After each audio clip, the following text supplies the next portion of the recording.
A massive $400 million project to preserve its history has just kicked off, but it's stirring up a pretty intense debate. Today, we're going to break down exactly what's happening at 1600 Pennsylvania Avenue. The project is officially called the White House Grounds and Visitor Access Improvement Project.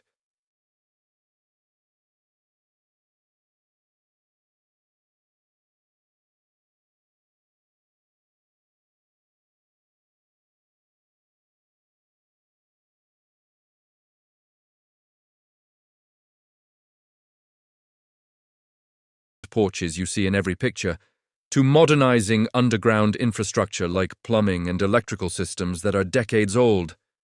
A big chunk of that $400 million is going towards something you won't even see: a massive underground tunnel network. This isn't some secret spy lair, though.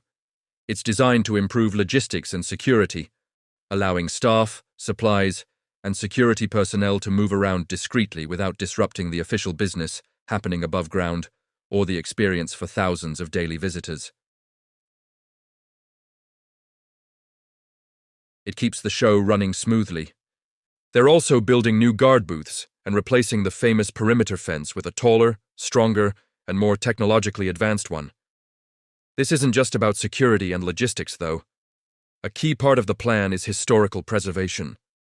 The White House is a living museum, and parts of it are nearly as old as the country itself.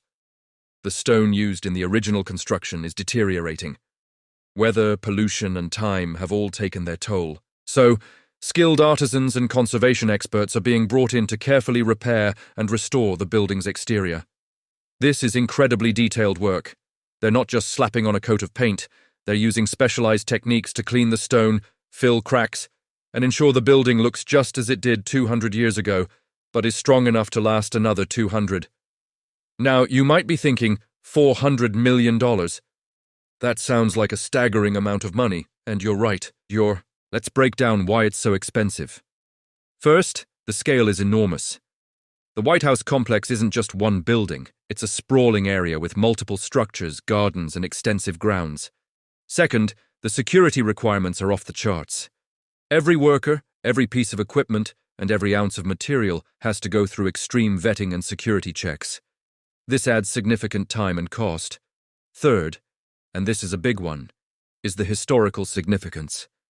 You can't just run down to the local hardware store for parts. Many of the materials have to be custom-made to match the original.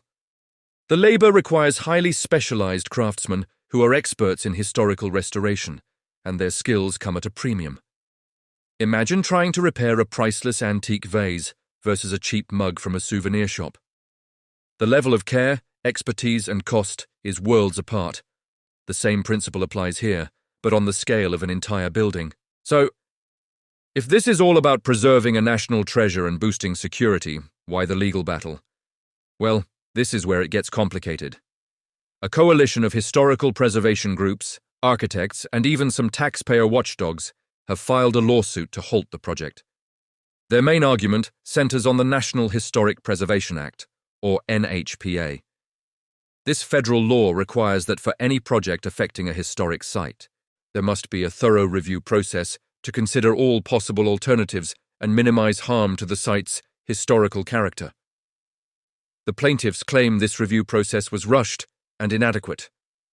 They argue that the current plan, especially the extensive underground construction and the new, taller fence, will irreversibly alter the historical landscape and visual character of the White House. They believe the government chose the most expensive and invasive option without properly considering less damaging alternatives. For example, they ask, could security be enhanced without such a massive underground network? Could a different fence design be used that is less visually imposing? Their lawsuit essentially says, hold on, you didn't do your homework. They want a judge to force the government to go back to the drawing board, conduct a more comprehensive review, and genuinely engage with preservation experts to find a solution that balances security needs with historical integrity.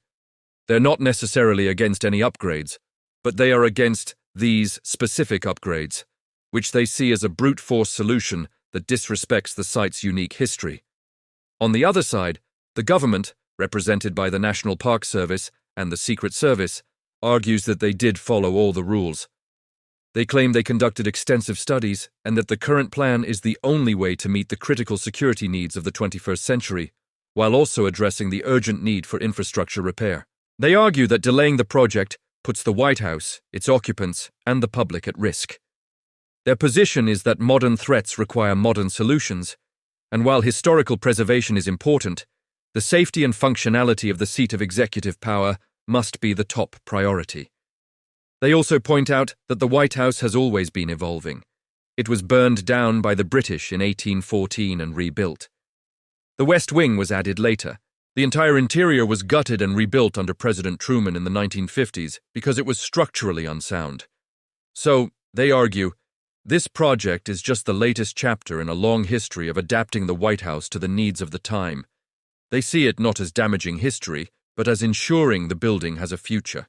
This legal showdown puts two very important American values in direct conflict: preserving our shared history versus ensuring our national security.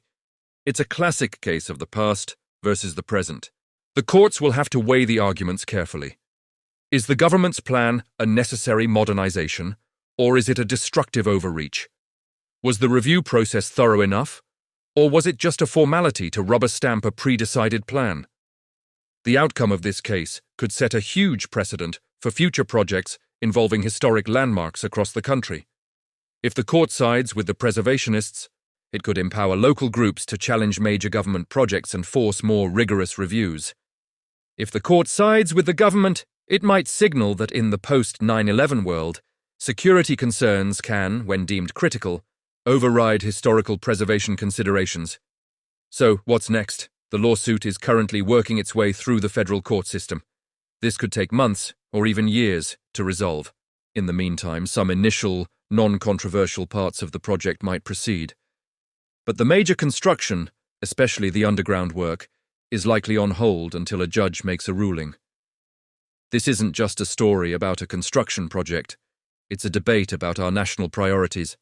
How much are we willing to pay, and what are we willing to change, to protect our most iconic symbols? Is it possible to perfectly balance preserving the past with preparing for the future? As this $400 million question unfolds in court, the whole world will be watching to see how America chooses to protect its house. What do you think? Is this massive project a necessary evil for security, or an expensive mistake that damages a piece of history? Let me know your thoughts in the comments below.